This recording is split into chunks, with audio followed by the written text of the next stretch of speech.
जी lecture 12 start करते हैं। कल के होमवर्क में कोई मसला नहीं? ठीक है, होमवर्क ये लीज में ना साथ साथ करते रहिएगा, वरना प्रैक्टिस नहीं होगी तो फिर मसला होगा आपको। ओके जी, लीज में आज हमारी डिस्कशन ये है कि हमने जो एसेट लीज के ऊपर लिया हुआ है उसको हमने डेप्रीशिएट किस तरह करना है, ये आज हमारी नई डिस्कशन है। तो अटेंटिवली जरा पेज नंबर 4। भाई परसों की क्लास में जो भाई उधर टेक लगा के दीवार के साथ बैठे हुए थे व्हाइट शर्ट वाले, वो आप भाई आप किधर हैं? आप तो परसों आए थे बड़े शौक से। In all of the following determine how many years the Lesi should depreciate the asset. पढ़ें जी पहली वाली। कितने अरसे के लिए आपने एसेट लीज पे लिया है? 6 साल। एसेट की लाइफ कितनी है? यानी एसेट से फायदा कितना अरसा उठाया जा सकता है? 7 साल। एसेट से फायदा कितना अरसा उठाया जा सकता है? 7 साल। लेकिन आपने लीज पे कितने अरसे के लिए लिया है? अच्छा, लीज में बाय डिफॉल्ट ये अज्यूम कीजिएगा कि आप एसेट को लीज टर्म के एंड पर बैंक को वापस कराएंगे। अगर कुछ भी ना लिखा हो तो आप एसेट को बैंक को वापस कराएंगे। ओके, बुक ले आए हो? बुक आप अच्छा ठीक है, ओके। तो एसेट को बैंक को वापस कर देंगे। अब 6 साल से क्या मतलब है? 2001, 2002, 2003, 2004, 2005, 2006, कितने साल इस्तेमाल करेंगे? 6 साल। और 7वें साल एसेट यूज कर सकते थे, लेकिन लीज टर्म खत्म हो गई। तो आप बताएं क्या मुनासिब है, कितने अरसे के ऊपर डेप्रिशिएट करें? सब नहीं नहीं नहीं नहीं नहीं नहीं नहीं, आखिरी लाइन पढ़ लें भाई। Ownership will transfer to lessee at end of lease term. मैंने क्या, अगर सवाल साइलेंट हो तो एज्यूम करेंगे 6 साल के एंड पे बैंक को वापस करके आने। सवाल साइलेंट नहीं है। बताएं सवाल क्या कह रहे हैं?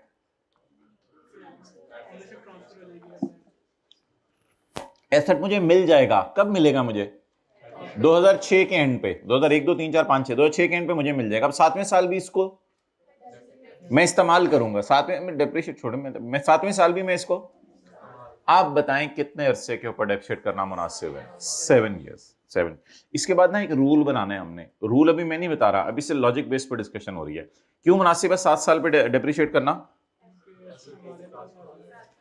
बैंक ने कहा है कि 6 साल के एंड पे तुम मुफ्त में एसेट ले लेना। ओनरशिप विल ट्रांसफर का मतलब होता है मुफ्त में एसेट ले लेना। तो मैं मुफ्त में एसेट ले लूंगा। अब टोटल कितने साल एंजॉय करूंगा? इसलिए डेप्रिशिएट कितने सालों पे करेंगे? 7 ईयर्स के ऊपर। ओके नेक्स्ट, अगला पढ़े। अगला देख के बताएं ये ऑफर अच्छी है या बुरी है।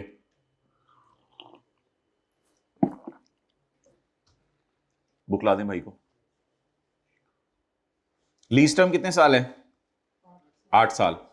और हमने एसेट को कितना सा इस्तेमाल कर सकते हैं? बैंक को किराए कितने देंगे? 8। बैंक को किराए कितने देंगे? 8। और उसके बाद भी एसेट की लाइफ कितने साल होगी? 2 साल। एनुअल रेंटल लेते हैं at the end of lease term. At the end of lease term का मतलब होता है at the end of 8th year. At the end of lessee has an option to purchase the asset. बेटा मुफ्त में transfer नहीं होगी। ये तो पता नहीं बहुत रहमदिल लेसर था, बैंक था जिसने मुफ्त में ट्रांसफर कर दिया था। मुफ्त में ट्रांसफर होगी या पैसे देके? Lessee has an option to purchase the asset at a payment of 9 lakh रुपया तुम देना, एसेट हमेशा तुम्हारा। मुझे बताएं 8 साल किराया कितना देगा हर साल? 6 लाख। और 8 साल के एंड पर कितने पैसे देके एसेट ले लेगा? वैसे बाजार में उस वक्त एसेट होगा 8 साल के एंड पे तो, लेकिन मुझे कितने का मिल जाएगा? बहुत ज्यादा चांस है कि लेसी लीज के शुरू में ये डिसाइड सोच लिया उसने कि मैं इंशाल्लाह 8 साल बाद इस एसेट को बाय। आप बता दें आपको क्या लग रहा है कि 9 लाख वाली चीज हमें, 14 लाख वाली चीज हमें कितने में मिलेगी? और ये चांस भी है कि हम उसको खरीद। आप बता दें क्या मुनासिब है, आपको क्या लग रहा है ये खरीदेगा या नहीं खरीदेगा? आप बताएं कितने साल इस्तेमाल करेगा? तो ताई डेप्रीशिएट कितने सालों में करें? 10 ईयर्स पे। इट इज रीजनेबली सर्टन के मैं ले लूंगा या इट इज अनसर्टन? सर्टन। आपने पेज खोल लिया किताब का? और आपने भी नहीं खोला? केस 3।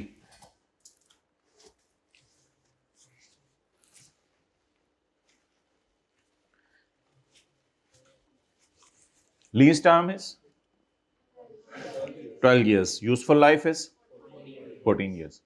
2010 मिसाल के तौर पे 2001 से लेके 2012 तक मैं इस्तेमाल करूंगा, लेकिन 2013-14 वो एसेट मेरे साथ रह सकता है, उसमें इतनी जान है।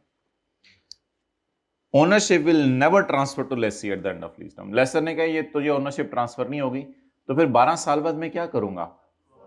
मैं उस एसेट को जाके बैंक को दूंगा, भाई ये अमानत थी, मैंने 12 साल इस्तेमाल किया, बड़ा अच्छा एसेट था, रोते रोते मैं वापस कर दूंगा, अब तो दिल लग गया था 12 साल में इससे, चलें ये एसेट आप रख लें वापस। अब मुझे बताएं मैंने कितने साल इससे बेनिफिट एंजॉय किया? सिर्फ 13-14 साल कर ही नहीं सकता था, तो मुनासिब क्या है कि मैं कैसे डिप्रिशिएट करूं? 12 साल नहीं, बोले 12, बड़ा कौन बोल रहा है? बड़ा 12 साल के ऊपर इसको डिप्रिशिएट करेंगे। नेक्स्ट, अगला पढ़ें, आगे कुछ नहीं लिखा हुआ अगले सफे पे, बस यहीं पे है केस 4। लीज टर्म कितने साल है? 15 साल, 2001 से 2015। अच्छा, 2001 से 15 तक लीज टर्म है। यूजफुल लाइफ कितनी है? 2001 से 2018 तक।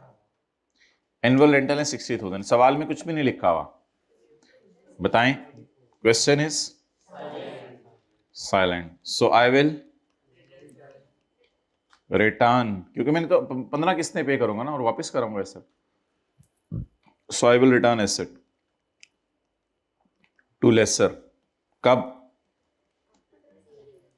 Eight end of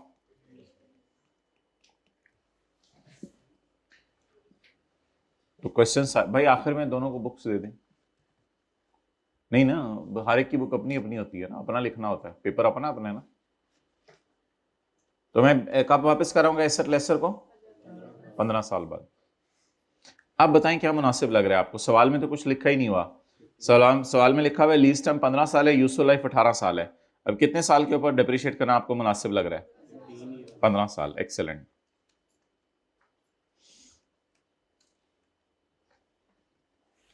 lease term, अगला सवाल, लीज टर्म 8 साल, यूजफुल लाइफ, बैंक से मैंने कितने अरसे के लिए किराया देने हैं, लेकिन वो एसेट मैंने कितना इस्तेमाल करना है? 5 साल। बताएं क्या मुनासिब है, किसके ऊपर डिप्रिशिएट करूं? कितने सालों पे? क्यों नहीं? शॉर्टर वाला कोई रूल मैंने तो नहीं पढ़ाया, लॉजिक पे जवाब दें। अभी मैंने किराया तो 8 साल देना है, लेकिन उसकी लाइफ कितनी है? 5 साल। तो इसलिए मुनासिब है कि कितने सालों के ऊपर डिप्रिशिएट करूं? 5 सालों के। अच्छा, ये प्रैक्टिकली पॉसिबल है ऐसी डील? क्यों नहीं पॉसिबल प्रैक्टिकली? एक एसेट ने फायदा ही कितने साल देने, तो मैं बैंक को किराया कितना दे रहा हूं? मुझे डीओजी ने बाइट की, डॉगी ने क्यों मैं दे रहा हूं बैंक को किराया? क्यों मैं दे रहा हूं 8 साल, जब उस एसेट की लाइफ ही 5 साल है? होगा ये कि 5 साल में वो किराया ना ज्यादा मांग रहा होगा। मिसाल के तौर पे 5 साल अगर आपने लेना है तो वो किराया मांग रहा होगा 1,30,000, कहेगा 5 साल तक दे दो 1,30,000, लेकिन मेरे पास इतने पैसे होंगे नहीं। मैंने उसे कहा होगा ठीक है एसेट तो 5 साल ही फायदा देना है, किराया मेरे से 8 साल में ले लो, इसलिए वो मेरी बात मानना होगा। उसने कहा होगा चलो ठीक है किराया 8 साल तक दे रहे ना, एसेट तुम्हें पता है 5 साल ही लाइफ है। तो कई दफा किराया ना बहुत ज्यादा होता है, महंगा होता है, उसको मैं कम करा के ईयर बढ़वा लेता हूँ। तो समझ आ गई बात? तो अब मैं कितने सालों में किराया दूंगा, लेकिन एसेट कितने साल इस्तेमाल करूंगा? बस कोई मसला नहीं। खैर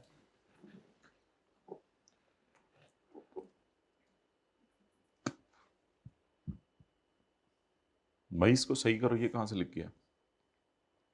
क्या F6 हो गया भाई? चलें, ये तो अभी हमने पढ़ ही नहीं देते, हम तो डिस्कशन ही कुछ और थी। अच्छा माय डियर, आगे चलें। आगे चल के मुझे ये बताएं कि अब हमने रूल क्या बनाना है। रूल भाई ये बनाना है, तस्वीर खींच ली। हमने रूल क्या बनाना है? रूल माय डियर हमने ये बनाना है कि जब कभी एसेट, अभी सब कुछ लिखवा देते हैं आपको, जब कभी एसेट आपको मिल जाना है, जब कभी एसेट आपको मिल जाना है, यानी ओनरशिप आपको ट्रांसफर हो जानी है, तो मुनासिब है कि लीज टर्म को सवाल में इग्नोर करें डेप्रिशिएट करते हुए, बल्कि किसके ऊपर हम डेप्रिशिएट करें? यूजफुल लाइफ पे, जितना अर्सा आपके साथ रहना है। और अगर एसेट आपको नहीं मिलना, अगर एसेट आपको, तो फिर लीज टर्म वाला रूल सही है, लेकिन ये एक अजीब सा सिनेरियो है पांचवा।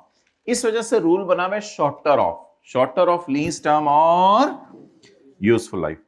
तो डेप्रिसिएशन का रूल क्या बना? Depreciation in books of Lesi. ये हमारी डायग्राम नंबर 1 है। इसको आप अपने जो सफ़े होते हैं रजिस्टर, ये किताब वाले, उसमें सफ़े खाली छोड़े हुए हमने, एक दो आपको पता है शुरू में, जहाँ चैप्टर का नाम लिखा हुआ है और ये वो। बेशक उन सफ़ों पे बनाना शुरू कर दें, कहीं भी बनाना शुरू कर दें। ये हमारी डायग्राम नंबर 1 है, depreciation in books of Lesi.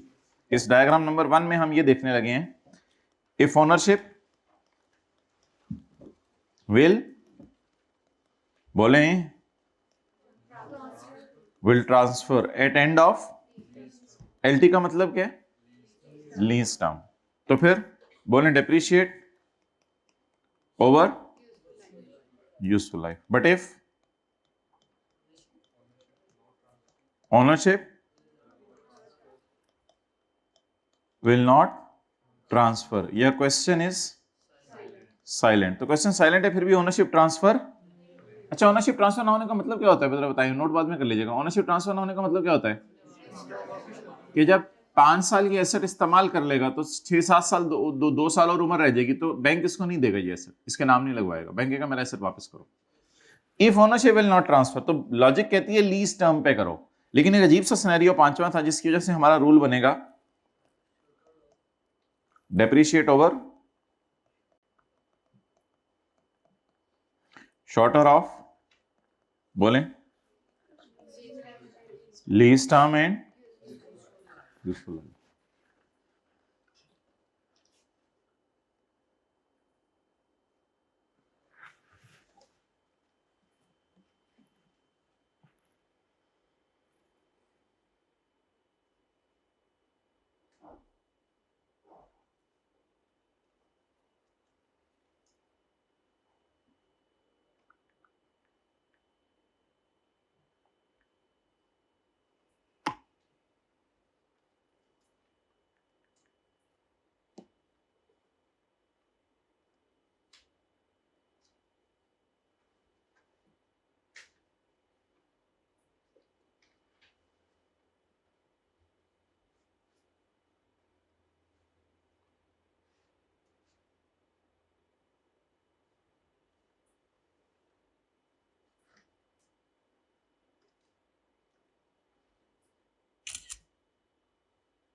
Pause करो।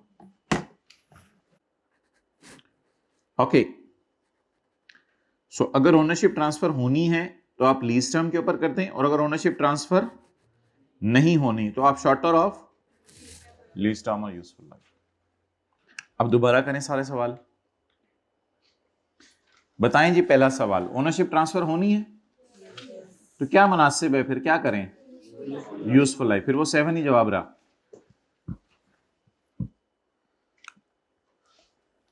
जी, it is certain that we will purchase, it is certain that lessee will purchase the asset. क्या करें फिर सिनेरियो 1 ही बन गया ना, ओनरशिप ट्रांसफर होनी है तो फिर किसके ऊपर डेप्रिशिएट करें?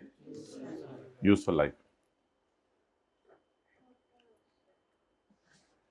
ओनरशिप ट्रांसफर नहीं होनी, एसेट मेरे पास नहीं आना, शॉर्टर ऑफ लीज टर्म और यूजफुल लाइफ। तो शॉर्टर इज 12 और 14? 12. If question is silent, that we will always assume that lessee will return back the leased asset to lessor at end of 15th year. Therefore, the rule is shorter of.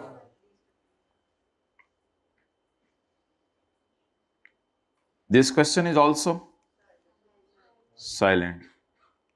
So that's why shorter of lease term or useful life.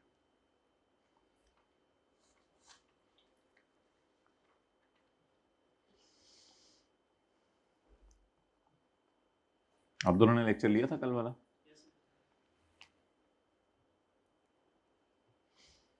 अच्छा जी, अब वो कल वाले questions जो हम कर रहे थे वो निकाल लें। क्वेश्चन नंबर 3 की तस्वीर खींच दो, ग्रुप में भेज दो।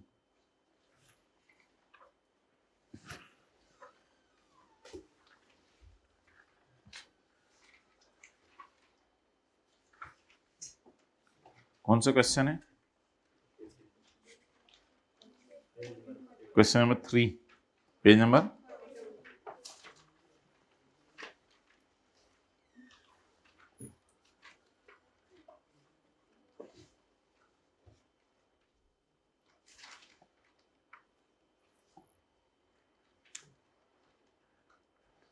On 2nd January 2012, we acquired a machine on lease from a bank. Details of lease are as follows. Cost of machine is 84611. Lesi के केस में कॉस्ट ऑफ मशीन या फेयर वैल्यू मैंने कहा था इग्नोर किया करें। Lease term and useful life is 3 years and 4 years respectively. Installment of 20,000 is to be paid semi-annually in arrears on 30 June and 31 December. जी, lease किस दिन शुरू हुई है? सवाल की पहली लाइन पढ़ के बताएं। 1 जनवरी 12, तो 3 साल कब पूरे होंगे? 12, 13 और 14। तीसरी लाइन पढ़ें, instalment is to be paid semi annually in arrears. यहां पे पे होगी, यहां पे पे होगी, यहां पे पे होगी, यहां पे पे होगी, यहां पे पे होगी और यहां पे पे होगी। Instalments to be paid semi annually in arrears. कितनी इंस्टॉलमेंट है? 20,000 रुपया, 20,000 रुपया, 20,000 रुपया, 20,000 रुपया, 20,000 रुपया। अब आप मुझे ये बताएं कि ये सवाल एनुअल रेंटल्स का है या सेमी एनुअल रेंटल्स का है? 2012 में कितनी दफा पेमेंट होगी? 30 जून को और 31 दिसंबर को। 2013 में कितनी दफा पेमेंट होगी? 30 जून को और 31 दिसंबर को। 2014 में कितनी दफा पेमेंट होगी? 2 दफा, 30 जून को और 31। ये क्या तारीख है? 31 दिसंबर 12। ये क्या तारीख है? 31 दिसंबर 13। और ये क्या तारीख है? 31 दिसंबर 14।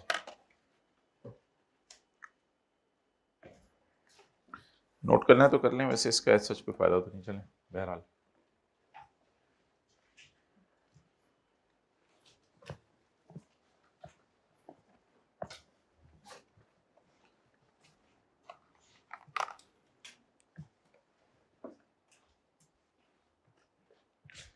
अब लिखें जी,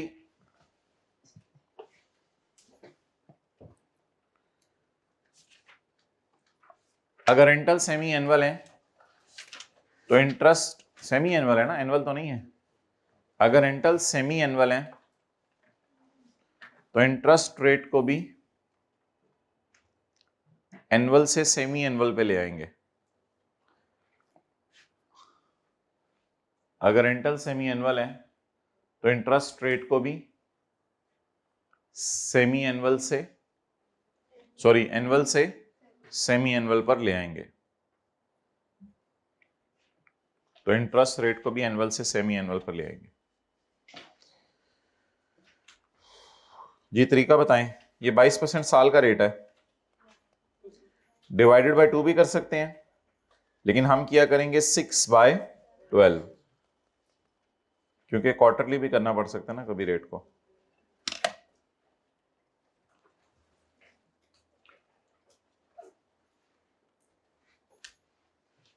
मंडे को आपका टेस्ट हुआ करेगा, तो इस मंडे को इंशाल्लाह आपका टेस्ट होगा IAS 38 और IAS 21, जितना पढ़ लिया। फिर लीज का उससे अगले मंडे को हो जाएगा। अच्छा, अब मुझे ये बताएं कि सेमी एनुअल रेंटल्स की बुनियाद के ऊपर हम जो है चल रहे हैं, तो हमने रेट को क्या कर लिया? Semi annual. 2012 के साल में 2 पेमेंट्स, 13 के साल में 2 पेमेंट्स, 14 के साल में 2 पेमेंट्स। लीज कब शुरू हुई? 1 जनवरी 12 को। अच्छा, वर्किंग 1, लीज पेमेंट्स। अच्छा, वर्किंग 1 आप लोग आज भी चौथे सफ़े पे ही शुरू कर दें, बिकॉज आपको पता है सवाल में तो नहीं मांगा बस उसने एंट्रीज, लेकिन हम करेंगे। पहले सफ़े पे एंट्रीज कर लेंगे, दूसरे सफ़े पे P&L बैलेंस शीट बना लेंगे और तीसरे सफ़े पे नोट बना लेंगे। इसलिए आप बेशक चौथे सफे से रजिस्टर के जनरल एंट्रीज शुरू कर दें।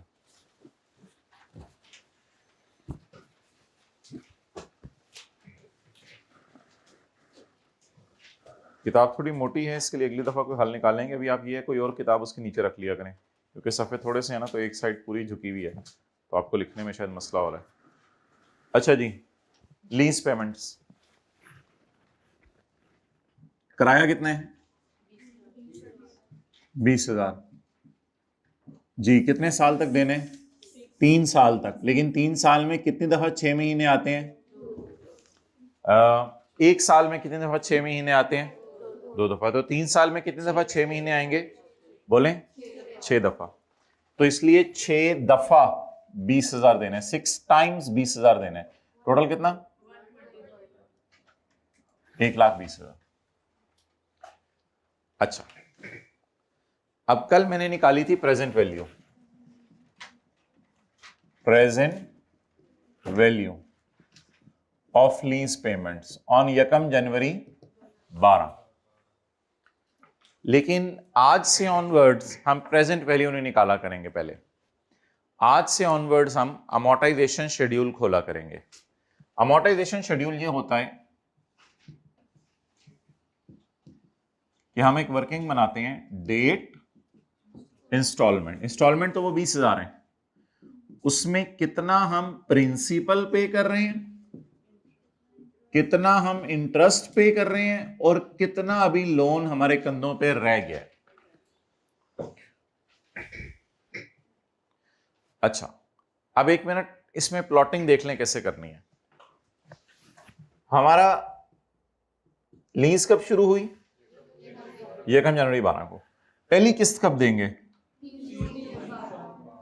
30/12। दूसरी किस्त, ये 2 पेमेंट्स करके 12 के साल के 2 किराए पे हो जाएंगे। इसके बाद किस साल के किराए पे करेंगे? 30/13, 31/12/13। और इसके बाद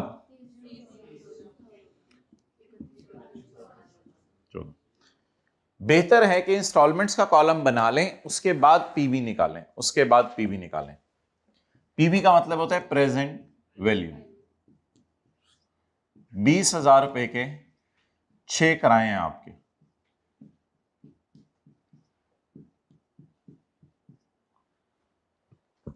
जी नोट करें, ऊपर थोड़ी सी जगह छोड़ दें यहां पे और नोट करें।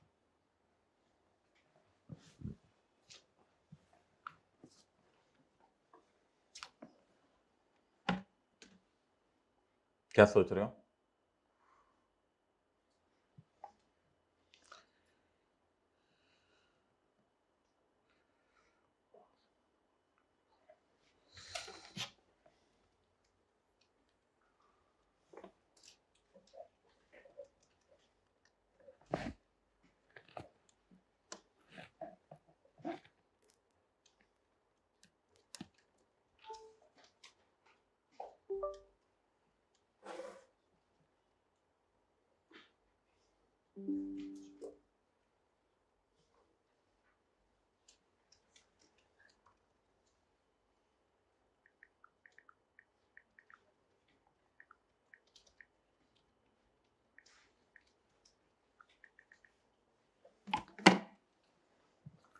अच्छा जी, अब हमने कल ये पढ़ा था कि अगर इधर देखें, अगर रेंटल्स की अमाउंट बराबर हो, अगर रेंटल्स की अमाउंट और उनमें इंटरवल भी बराबर हो, 6-6 महीने का, 6-6 महीने का, अमाउंट भी बराबर हो, इंटरवल भी, और अमाउंट एक से ज्यादा हो, तो इसको करेंगे एनओटी के फॉर्मूला से। इसको एनओटी के फॉर्मूला से करेंगे। चलें जी, लगाएं जी एनओटी का फॉर्मूला। एनओटी का फॉर्मूला ये कहता है कि आप सारी की सारी पेमेंट्स को उठाकर पीछे ले आए, सारी की सारी पेमेंट्स को उठाकर। एनओटी का फॉर्मूला ये इंश्योर करता है ये 20 भी इधर आ जाए, ये 20 इधर आ जाए, ये 20 इधर आ जाए, ये 20 इधर आ जाए, ये 20 इधर आ जाए, और ये 20 इधर आ जाए। एनओटी का फॉर्मूला ये इंश्योर करता है। दूसरे मानों में ये 20 इधर, ये 20 इधर, ये 20 इधर, ये 20 इधर, ये 20 इधर और ये 20 इधर। आप बता दें कि मैंने 20,000 into 1 minus 1 plus I raise to power minus n divided by I, ये फॉर्मूला होता है एनओटी का। अब इन फिगर्स को कैसे पीछे लाना है? 20,000 into 1 minus 1.11, where I is interest rate 1.11 raised to power how many times you are watching 20,000। कितनी दफा आपको 20,000 नजर आ रहा है? 1 2 3 4 5 6 दफा आपको 20,000 नजर आ रहा है। तो रेज टू पावर -6 यानी 6 20,000 को 6 बारी 20,000 को 6 दफा 20,000 को 6 टाइम्स जो 20,000 नजर आ रहे हैं उनको पीछे बुला लो, डिवाइडेड बाय 0.11 ना बोला मैंने, 0.11 डिवाइडेड बाय 0.11। अब लगाएं कैलकुलेटर के ऊपर ये जी 84611।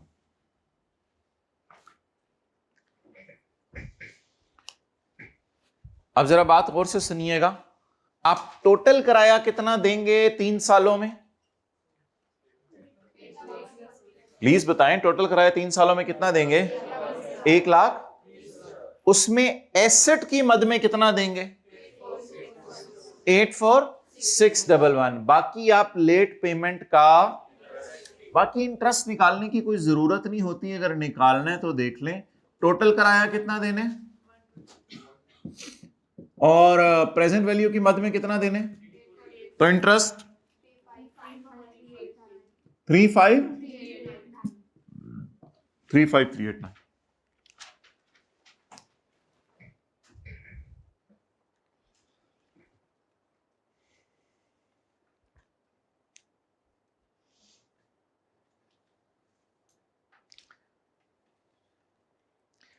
एनओटी का फॉर्मूला क्या इंश्योर करता है कि सारी पेमेंट्स को लीज के स्टार्ट पर ले आए। ये एनओटी का फॉर्मूला इंश्योर करता है। कितनी दफा 20,000 नजर आ रहे हैं, इसलिए -n का मतलब -6।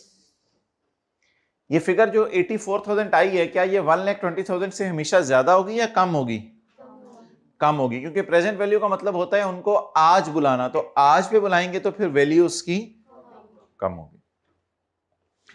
अच्छा, what is the present value of lease payments? What is the present value of lease payments if I pay them today? This 84611 is equal to this fair value, but it is not necessary always. हो सकता है अगर हम ऐसे 2 साल के लिए किराए पे लेते तो ये बहुत कम फिगर होती, 84611 के बराबर ना आती। This 84611 it is not necessary। तो मशीन बाजार में कितने की है, इस फैक्ट को आपने इग्नोर किया करना है। मैंने तो कॉस्ट पे करके खरीदी नहीं, मैंने तो किस पे ली है? लीज पे ली है। मैंने 84611 दी है या मैं 1,20,000 दूंगा? तो लेसी कभी भी एसेट की क्या नहीं देखता, फेयर वैल्यू नहीं देखता, बल्कि वो एसेट को किस पे रिकॉर्ड करता है? रेंटल्स की प्रेजेंट वैल्यू पे। लेसी एसेट को फेयर वैल्यू पे रिकॉर्ड करता है या रेंटल्स की प्रेजेंट वैल्यू पे? लेसी एसेट को फेयर वैल्यू पे रिकॉर्ड करता है या रेंटल्स की प्रेजेंट वैल्यू पे? Okay, we will start with PV. What is present value? This is not from question, this is from this 84611 जी। इसके ऊपर इंटरेस्ट रेट 11% लगाना है, interest at the rate of 11%। अब जो कल नहीं आए थे देखिएगा, 84611 पर 11% इंटरेस्ट बनता है, क्योंकि 84611 हमने 6 महीने पे नहीं किया। अच्छा, ये क्या चक्कर है? 84611 उधार है और हम पे कर रहे हैं 1,20,000। ये क्या चक्कर है? 84611 का हमारे ऊपर उधार है और हम पे कर रहे हैं 1,20,000। 84611 तो एसेट का पे कर रहे हैं, लेट पेमेंट की वजह से बाकी उस पे क्या पे कर रहे हैं? इंटरेस्ट पे कर रहे हैं। तो 84611 पे इंटरेस्ट कितना बनता है? 11%। इसको 6/12 नहीं करना अब आपने, क्योंकि आप रेट को ही 6/12 कराए हैं।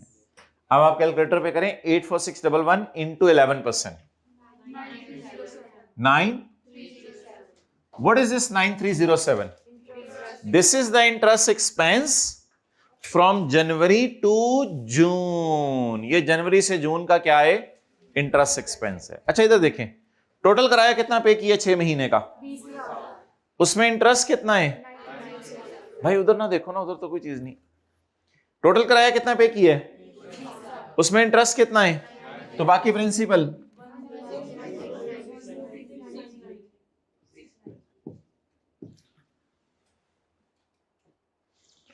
ओके नेक्स्ट, व्हाट इज, आप क्या करना है? अच्छा आज पहली रो से बताएं, कल दूसरी से, परसों तीसरी से, इस तरह चलें, फिर वो समझ नहीं आएगी। 84611 का उधार था, उसमें से 10,000 आपने उधार की मद में पे किया, बाकी इंटरेस्ट पे किया। तो अब 84611 में से 10693 माइनस करें, 73918। लेक्चर A2 में आप लोग बोलें, A1 में जवाब दें। आगे चलें, अब पहली लाइन में कोई बोल नहीं रहा जी, क्या 8131 869 73918 माइनस 11869 62, एक बंदा बोले जी 6825 1317 62 minus 13 48874 5376 1462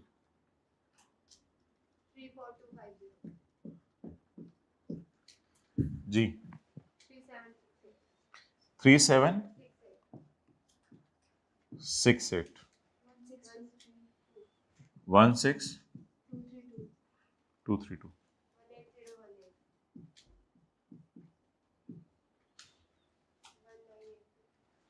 1982 18018 में से 18018 पे कर दिया तो बकाया 0।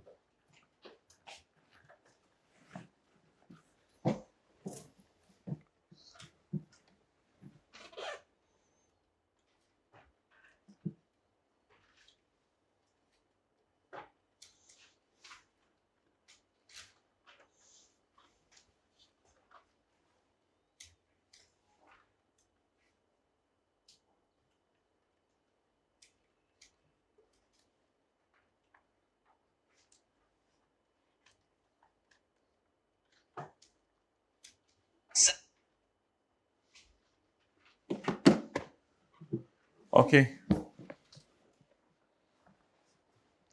जर्नल एंट्रीज, ये हमारा पहला साल है, पहले साल की जर्नल एंट्रीज।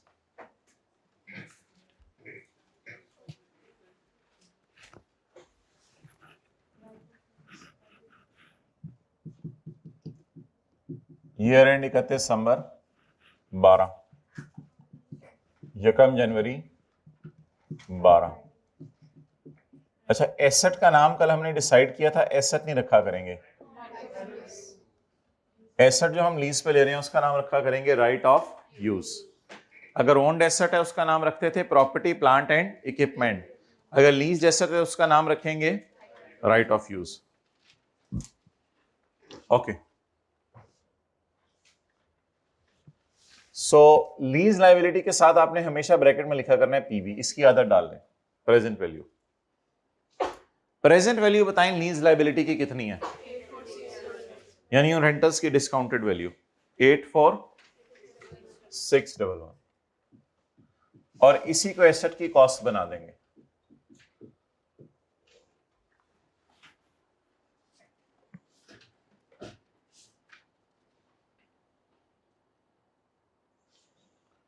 ओके आप बताएं 30 जून 12 को मेरा रेंट पे हुआ, 30 जून 12 को मेरा रेंट पे हुआ, मैं लेसी हूं तो रेंट पे करूंगा या रिसीव?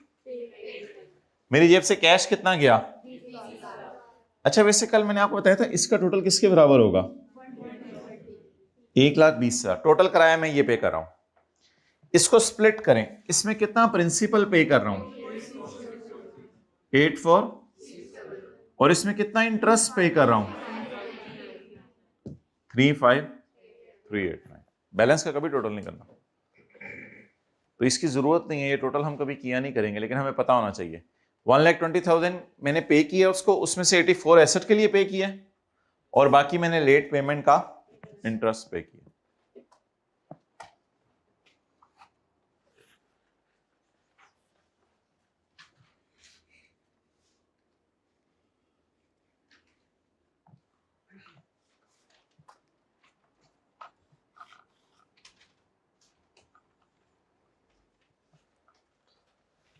जी 30 जून 12 को मैंने पेमेंट करनी है।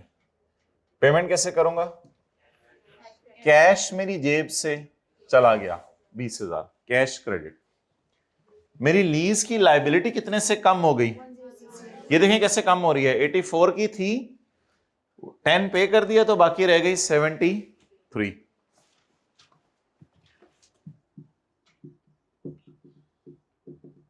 लीज लाइबिलिटी मेरे कंधों से कम हो गई और बाकी किस मद में पे किया है? Interest expense. तो आज सेमी एनुअल रेंटल का सवाल करें, अगली एंट्री करें। डेप्रिसिएशन एक ही दफा निकालेंगे साल के एंड पे।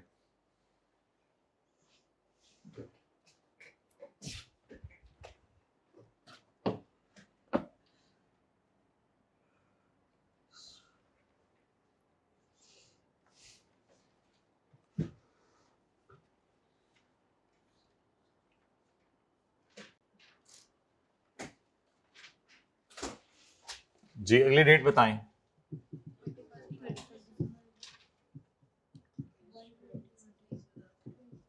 कैश पे किया 20,000, लोन कितना कम हुआ?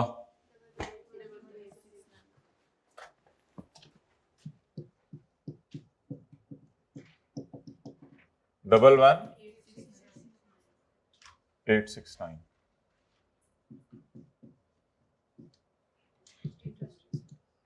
और interest expense 8,131।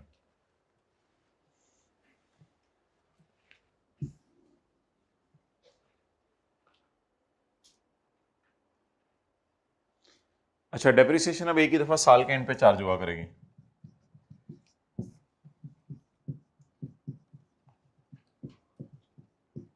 Depreciation expense debit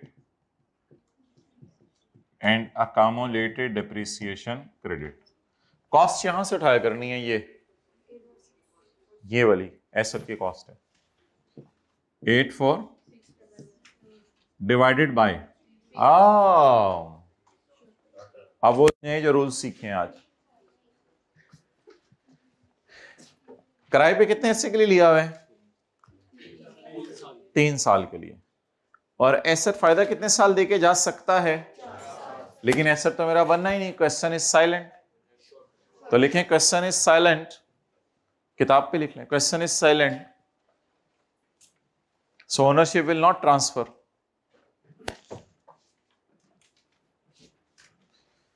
Question is silent, so ownership will not transfer.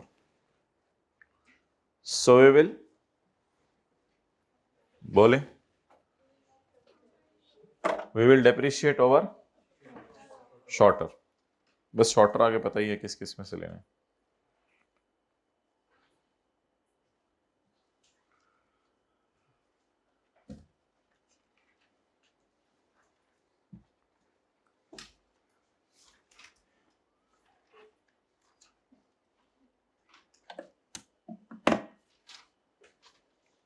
Okay,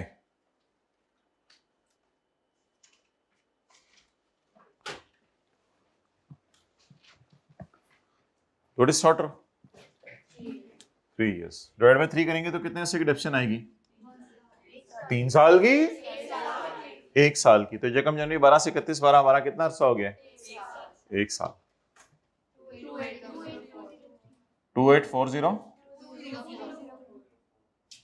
28 204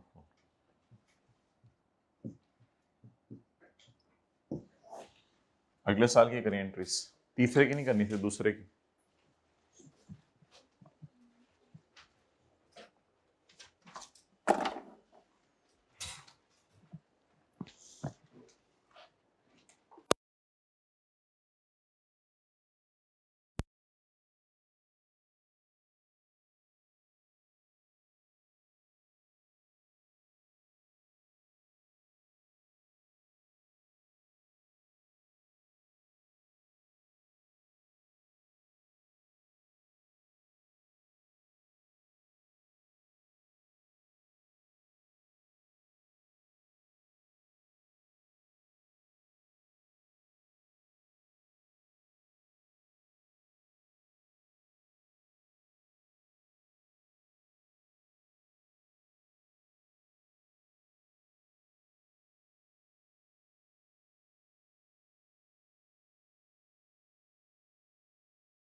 जी अभी तक नहीं की, जल्दी करें दूसरे साल की entry.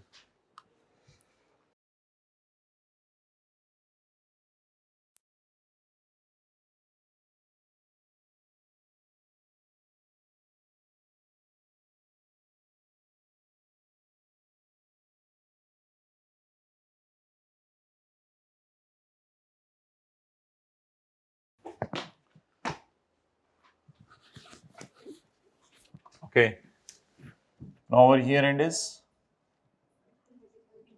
31 December 13। So in year end 31 December 13, are we supposed to obtain the asset on lease again? No, we will not obtain the asset again. 30/13 cash credit lease liability debit interest expense debit, cash credit lease liability debit and interest expense 6825 31/12/13 cash credit lease liability debit interest expense debit ji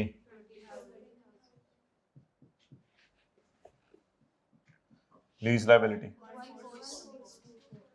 14624 interest expense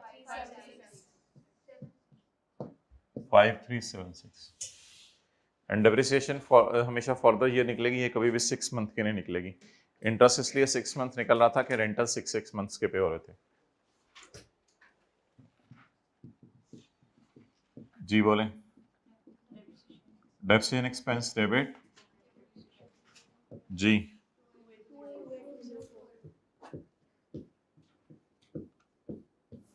28204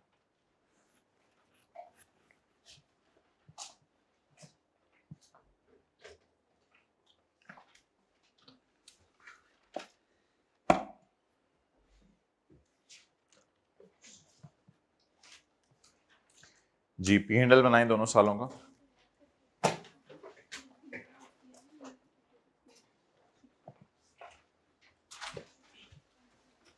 P and L में interest जमा कर दें और depreciation as it is show कर दें।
Normally, we will not be in need of journal entries when we are preparing P and L and balance sheet.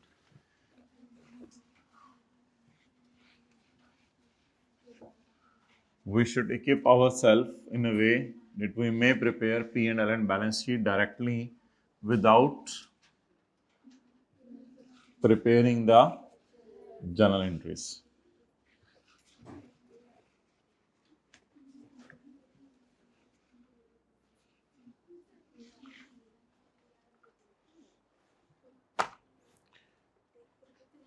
Okay. Profit and loss. Interest expense and depreciation 2012 and 2013. Okay. Interest expense 2012 और ठहर जो ना 17438 93 ये 9307 कितने अरसे का interest है? कौन से 6 महीने का? जनवरी से जून, जुलाई का नहीं, जनवरी से जून। ये जो अंगूठा होता है ना, ये बताता है कि कब तक का है, और ये उंगली होती है बताती है कब से शुरू हो रहा है। तो जनवरी से जून का इंटरेस्ट बताएं। 9307। अच्छा, 30 जून के एंड पे प्रिंसिपल कितना पेएबल रह गया था? 30 जून के एंड पे प्रिंसिपल कितना पेएबल रह गया था? 73। इस पे कितना इंटरेस्ट बना? ये 81 कितने अरसे के? जुलाई से दिसंबर। तो बोलें पहला वाला इंटरेस्ट कब से कब तक है? जनवरी से जून। और दूसरा अंगूठा बताया करेगा, ऐसे कहीं भी उंगली रख लेना, अंगूठा बताया करेगा कब तक का है। इधर नहीं देखना, जब मैं उंगली और अंगूठा रखा करूंगा तो इधर नहीं देखना, अंगूठे के सामने देखना है, फिंगर थंब अप्रोच। कब तक का है? 6 जुलाई, ये अपनी डेट आई। 31/12/12 तक का। कब तक का है? 31/12/12 तक का। और कब से लेके कब तक का है? 30 जून 12 या यकम जुलाई 12 बोल दें, वो तो कोई मसला। यकम जुलाई 12 से लेके, तो जुलाई का सितंबर अक्टूबर नवंबर दिसंबर, लास्ट 6 मंथ का है 8131। तो अंगूठा बताया करेगा कब तक का है, उंगली बताया करेगी कब से लेके कब तक का है।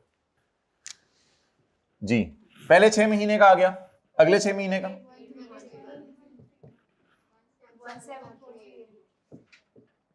और ये 6 से 25 कितने अरसे के? जनवरी से जून 13 का, 13 के साल का। और ये जुलाई से दिसंबर 13 के साल का। जी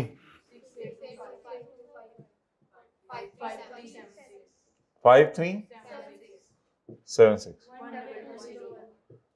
1220।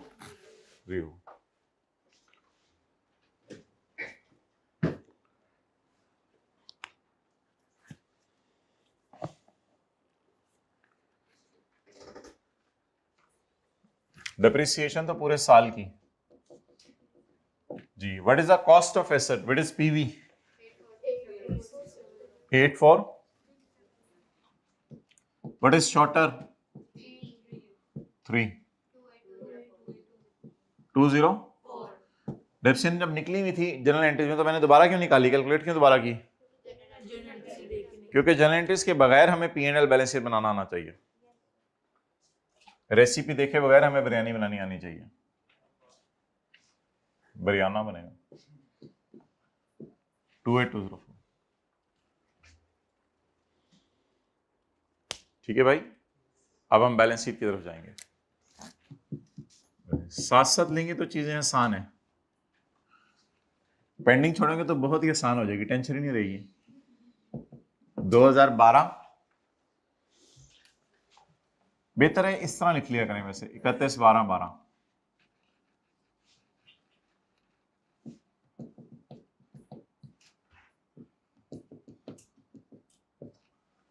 जी सेशन में कजनों कुजनों की शादियां हैं, हाथ खड़ा करें, और उन पे जाना भी है आपने, जाना नहीं है और जाना है। कहाँ? खाला की बेटी की, कहाँ जाओगे उसके लिए? पास गली में, फिर खैर है, शाम को चले जाया करना। ठीक, और किस?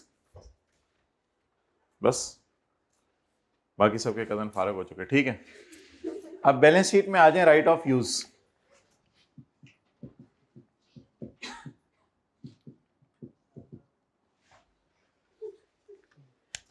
दादा अबू की शादी है तो अच्छा, राइट ऑफ यूज की कॉस्ट 8 4 माइनस 1 साल का डिप्शन 28204 जी 5 6 करूं कट के ले आए हो? अच्छा जी सॉरी, 8 4 6 1 1 माइनस 28 दो दफा माइनस कर दें 28203। अब हमने बॉल पॉइंट को मुंह से निकाल के कुछ और टेस्ट करना है। Non current liabilities, non current liabilities में हमें चाहिए करंट लाइबिलिटी, लीज लाइबिलिटी, और करंट लाइबिलिटीज में हमें चाहिए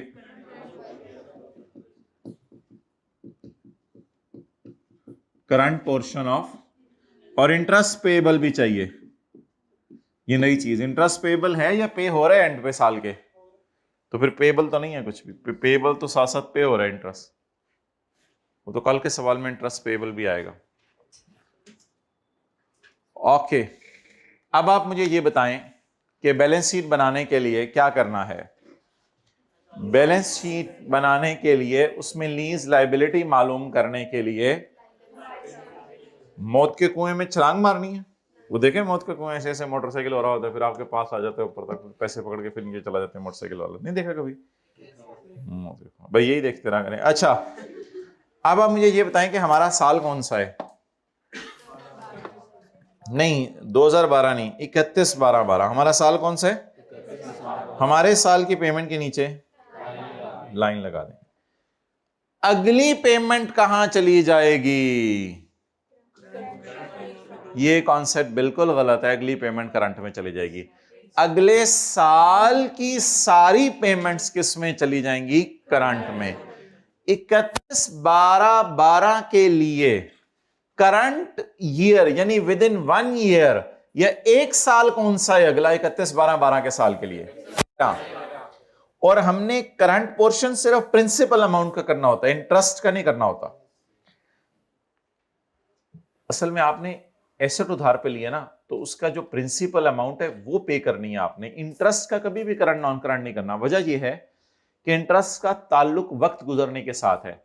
आप ये नहीं कह सकते आपके कंधों के ऊपर जो है वो बिजली का बिल है अगले 2 साल का, कोई कहेगा पागल ही होए, बिजली भी इस्तेमाल की नहीं, बिल ऐसे ही इसके कंधों के ऊपर बोझ है। बोझ उस चीज का होता है जो उधार पे ली होती है, उधार पे एसेट लिया है। इंटरेस्ट को कभी करंट नॉन करंट ना करिएगा। तुझे 1 साल में पे कर दूंगा, तुझे 2 साल में पे कर दूंगा, चपेड़। वो अभी यूज ही नहीं किया आपने चीज, तो इंटरेस्ट एक्रू ही नहीं हो आप पे।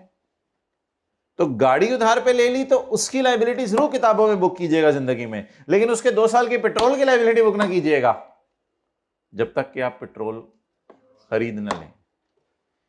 अगर आपने बिजली लगवाई, बच्चे पूछते हैं कि इंटरेस्ट का करंट नॉन करंट क्यों नहीं कर रहे, तो फिर हम उनको कहते हैं टीए रूम में आए, आपको हम बताते हैं करंट नॉन करंट क्यों नहीं कर रहे। अच्छा, इसी तरह अगर आपने जो है वो बिजली लगवाई और उसमें आपने मीटर लगवाया, मीटर के पैसे नहीं दिए, उसको देखें कितने कैसे कैसे देने हैं। लेकिन अगर आप बिजली के बिल के करंट नॉन करंट की लाइबिलिटीज बुक करेंगे तो इसका मतलब है अगले 1 साल के बिजली के बिल की लाइबिलिटी आज बुक कर रहे होंगे तो बिजली तो इस्तेमाल की नहीं। तो इंटरेस्ट का ताल्लुक वक्त गुजरने के साथ है, इसलिए इसको करंट नॉन करंट में नहीं लेके जाना, सिर्फ प्रिंसिपल अमाउंट को करंट नॉन करंट में लेके जाना है। अब मुझे बताएं हमारे साल के एंड पे पेएबल कितना है? 62049। इसको स्प्लिट करना है किसमें? करंट और नॉन करंट।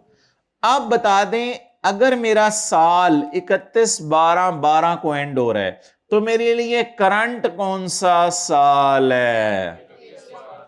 13। यहां से भी पता चल रहा है कि 1 साल के अंदर अंदर 2 पेमेंट्स हैं। 1 साल के अंदर अंदर 2 पेमेंट्स हैं, लेकिन वो प्रिंसिपल वाली देखनी है। बोलें जी 31/12/12 के साल के लिए करंट कौन सा है? 31/12/13। अब इन दोनों को जमा करने की जरूरत नहीं है, बेहतर है कि इस फिगर को उठा, ये नहीं कल ये उठा रहे थे, कल एनुअल ये क्योंकि इन दोनों का टोटल यही आ रहा है। तो 2 तरीके हैं। 62049 इन चारों का टोटल बनता है, याद रखिएगा, क्योंकि इन सब का टोटल था ये।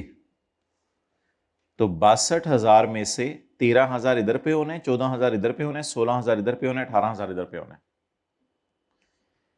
अब 62,000 में से कितना 1 साल के अंदर अंदर पे होने? ये। तो इसको मैंने कह दिया था डाल दिया करें करंट में और इसको नॉन करंट, या फिर अगर पूरा टेबल बनाया हुआ है तो इसको नॉन करंट में। ये 1 साल के अंदर अंदर पे होने, ये 1 साल के बाद पे होने। आप बता दें if I am standing on 31/12/12 what is the amount to be paid within 1 year? 13,175 plus 14624। इन दोनों को जमा कर दें। करंट पोर्शन बताएं। 13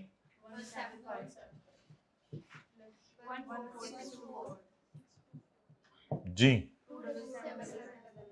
277 ये चला गया करंट में। और 1 साल के बाद कितना पे करना है? 34250।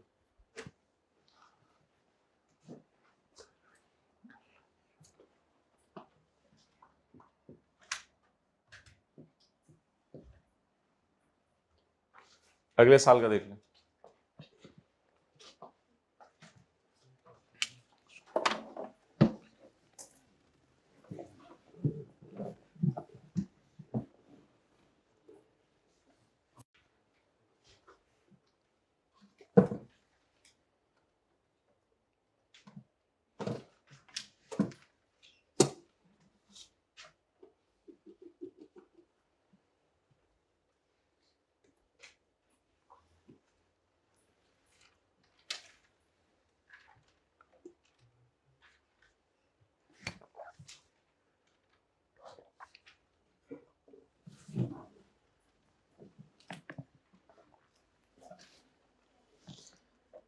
जी 31/12/13 की बैलेंस शीट बनाने के लिए क्या करें?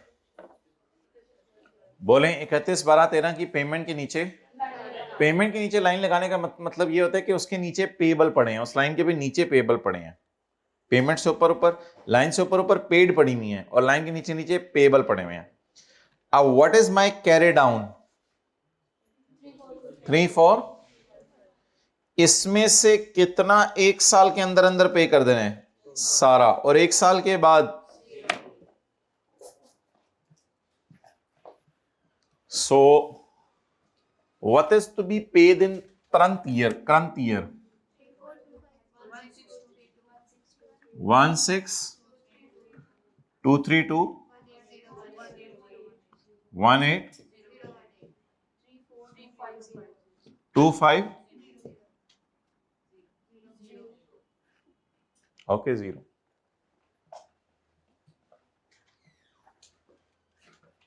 ये दरवाजा ची पा पा ची यूं करता है। ऑयल लेके आए देसी वाला।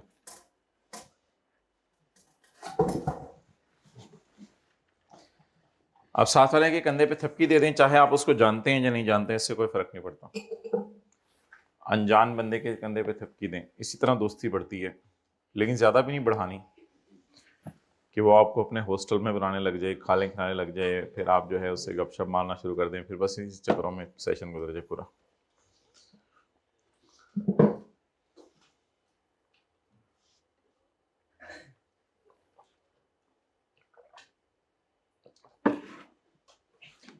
बस एक काम करना है आपने पूरा सेशन, उसको अपने से ज्यादा नेक समझना है। अपने आप को ज्यादा नेक ना समझ लीजिएगा उससे किसी दिन। अच्छा, आप नोट बनाएंगे तीसरे सफे के ऊपर।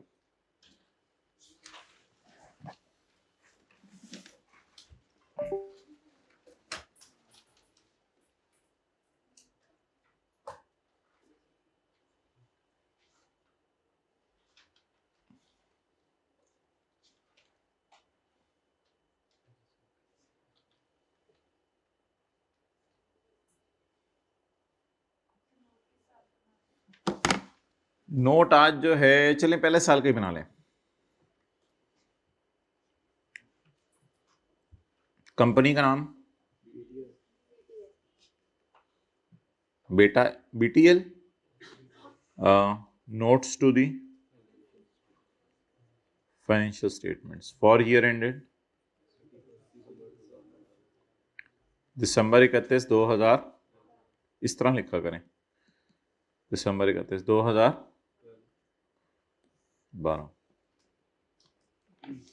नोट नंबर 9 रख लें, 10 रख लें, जो मर्जी रख लें। राइट ऑफ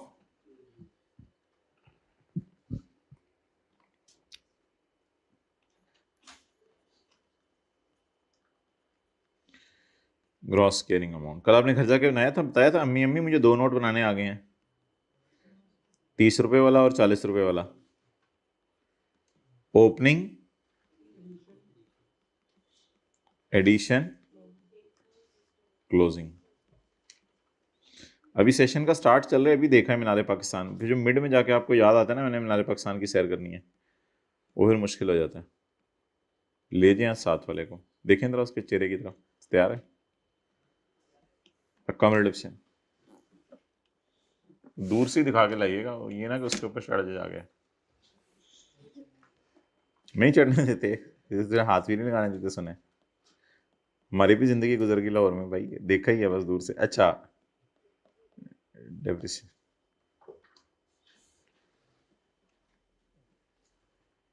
जी, 31/12/11 की रात को ये एसेट हमारे पास था। 12/11 की रात को तो नहीं था ना, यकम जनवरी 12 की सुबह आया। Addition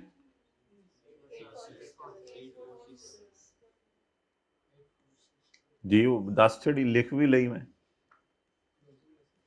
okay, opening depreciation 0 depreciation for the year 28204।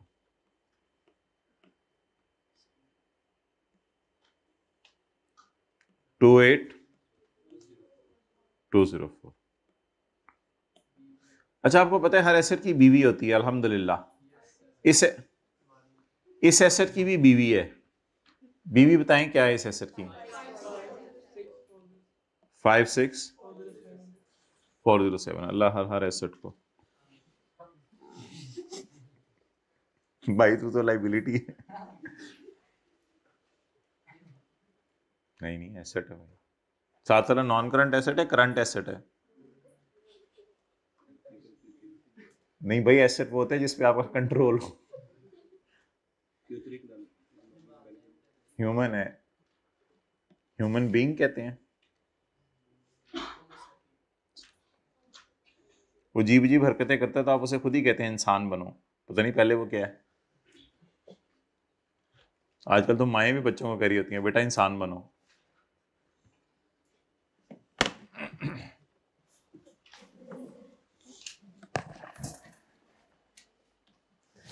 Okay, अगला नोट बनाने हैं लीज का।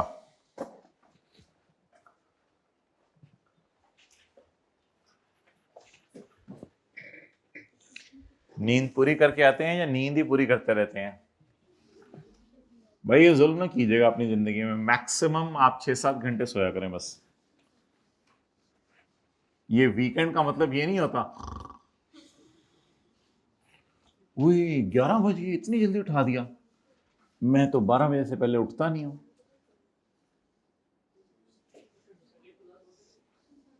नहीं, संडे को क्लास नहीं हुआ करेगी मेरे भाई, संडे को क्लास नहीं हुआ करेगी, बस सैटरडे को आपको हम बताया था जो एडमिशन के टाइम पे डबल क्लास हुआ करेगी। इस सैटरडे को भी होगी इंशाल्लाह। अब पिछले सैटरडे को तो हमने नहीं की, सैटरडे को होगी इंशाल्लाह, 350 ऑनवर्ड्स हुआ करेगी। नहीं मैंने तो बता दिया, अब क्या करेंगे, आई के आपको कह दें कि सिलेबस कम कर दें, तो भाई मुझे तो कोई शौक नहीं ना, मुझे क्या शौक है, मैं क्या कर सकता, मैं कुछ नहीं कर सकता माय डियर, मैं कुछ नहीं कर सकता। इस एडमिशन के टाइम पे बताया गया था आप लोगों को, मैं कुछ नहीं कर सकता। वो नहीं भी बताया गया था, कुछ नहीं हो सकता, कोई हल नहीं है ना हमारे पास इसका। देखिए मुझे कोई शौक नहीं, बिल्कुल कोई शौक नहीं। आई के आपको कह दें कि यार सिलेबस कम कर दे, हमको कुछ कर नहीं सकते माय डियर। ये एडमिशन के टाइम पे सारे कॉलेजेस में देख लिया करें किसने कितने देर पढ़ाने के, क्या पढ़ाने कैसे करने, उसके मुताबिक एडमिशन लिया करें। अब तो बस गुजर गया, जो होना था वो हो गया। अच्छा, अब जी नोट की तरफ आते हैं। MTL notes to the financial statements. बस कुछ लोग इसी चीज में परेशान रहते हैं, लेक्चर हो रहा है, अपलोड हो रहा है, ये चीज हो रही है, वो चीज, और कुछ मजे से साथ साथ तैयारी करके जो है पास होकर माशाल्लाह आगे आगे जाते रहते हैं। तो इसी कुछ लोग इसी टेंशन में पड़े रहते हैं, अच्छा ये हो रहा है, वो ये भी करा दिया है, वो भी करा दिया भाई, ये फिर इसी चक्कर में रहते हैं पूरी जिंदगी। ओके, वो तो सीए फॉर्म्स वाले परेशान हुए हैं, 2-2 ढाई साल के अंदर लोग सीए करके जो है वो पता नहीं कितनी कितनी ले रहे हैं। सीए करने के बाद ज्यादा हो जाती है ना, स्टाइपेंड उनको पे करना पड़ता है। वो तो फर्मों के अंदर जाके लोग 2-2 साल के अंदर आजकल सीए क्वालिफाई करके बैठे हैं, और ये अभी कैफ के अंदर ही परेशान हो रहे हैं बैठ के। मुझे तो समझ नहीं आती थी लोग। 2012 का बना लेते हैं सिर्फ। ओके, अब हमने इस नोट का नाम क्या रखना है? Lease. So it's all how you think the things. 10.1 company has entered into a lease agreement and rentals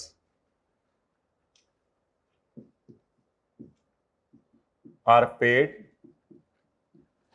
semi-annually in arrears, and ठीक है, लीज टर्म में लिखते हैं 3 years, and interest rate per annum लिखते हैं, बेशक कोई मसला नहीं, पर एनम is 22%।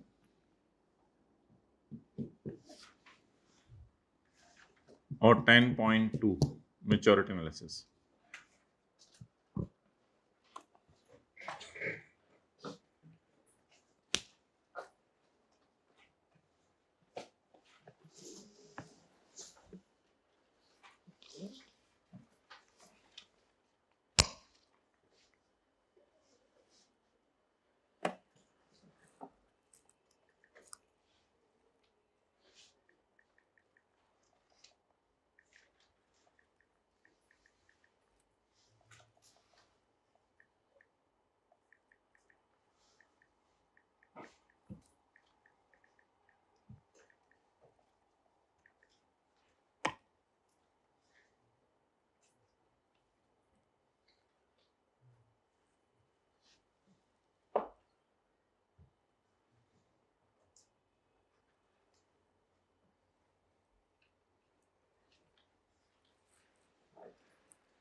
ओके, बताएं जी। 10.2 maturity analysis, contractual undiscounted lease payments, maturity analysis, contractual undiscounted lease payments. अब वो क्या होती हैं वो देख लें।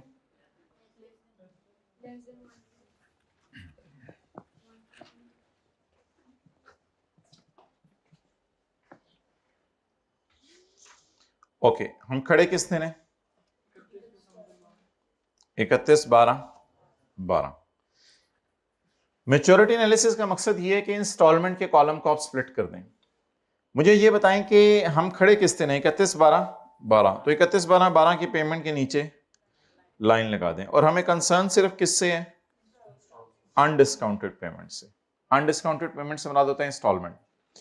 मुझे बताएं विद इन 1 ईयर कितनी पेमेंट्स हैं? With in 1 year 2। More than 1 but with in 2 years कितनी पेमेंट है? 40,000। More than 2 but with in 3 years कितनी पेमेंट्स हैं? 0। सो 1 साल के अंदर अंदर कितनी पेमेंट्स हैं? 2। 1 साल के बाद 2 साल के अंदर अंदर, 2 साल के बाद 3 साल के अंदर, 3 साल के बाद 4 साल के अंदर। जी जी, अब इनको उठा लें। 1 साल के अंदर अंदर कितनी पेमेंट है? 1 साल के अंदर अंदर लेस देन 1 ईयर्स। ये कौन सी पेमेंट है? 30/13 वाली। और ये कौन सी पेमेंट है? याद रखिएगा 2012 के लिए लेस देन 1 ईयर होगा 2013। कितना आ गया? 40। 1 to 2 years 20,000 जमा 20,000 इज इक्वल टू 40,000।